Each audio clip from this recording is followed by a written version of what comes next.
What are some of the common mistakes you see buyers make after they start the process of getting their loan that derails that loan? Yeah, we call those the landmines. Yeah. Right? They can blow up, right? Yep. When you're just cruising through the field and then something blows up on you. Yep. Number one, without a doubt, is when a borrower makes a large deposit into their checking or savings account that cannot be documented. There'll be family that's had some savings at home. They hear their nephew is buying a house and they hand them $1,000 in cash and say, "Hey, congratulations."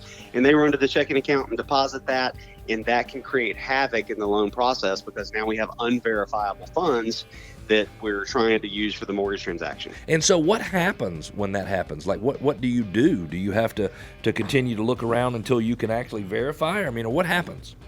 What happens is we're going to take the available balance that's in the checking account and we would have to back out or subtract the large unverifiable deposit from the available assets when we underwrite the loan. Number two, we got opening up new credit accounts, right? Yeah. And this may sound obvious, but one that may not be quite so obvious is co-signing for a family member's debt, right?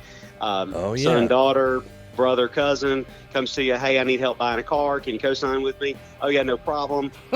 Thinking that it may not be that impactful to their own credit, but that's a brand new credit account, and they're going to be held liable to that new debt that they're taking on. Yeah, number three is going to be a little less obvious for folks. It's going to be do not close any credit accounts. And that seems crazy because it seems like if you closed an account, it would make you a better credit risk. I understand why it doesn't, but listeners might not understand why that doesn't work that way. But listeners might not understand. I've always wondered that as well. Well, hit us with the explanation. Yeah. And Alfie needs it. Yeah, I need to know, John. It's all about the credit score. Again, if the lender never has to update the credit report, if the credit report doesn't expire by the time you get to closing, then it likely will have no effect. So it's all about communication, right?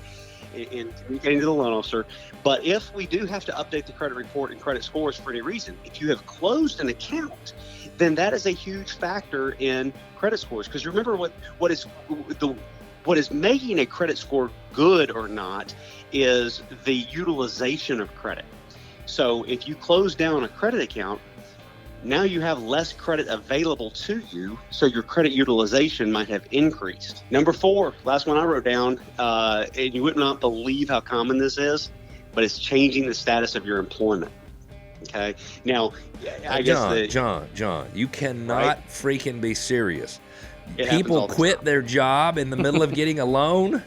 Well, yeah, quit. Okay, I had one retire just last week. What's more common is somebody might change positions within a company. Maybe they're inside sales, being salary, they get promoted to outside sales commission.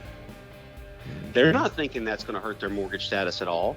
Ooh. But guess what? It can change how their income is calculated. The way and how much you count. Because it depends on how much at that point they're selling and how much instead of just getting the same salary every month. Now it's going to fluctuate depending on what he does. It becomes variable income. So we've got to look at that differently, and different guidelines are going to play a part in that.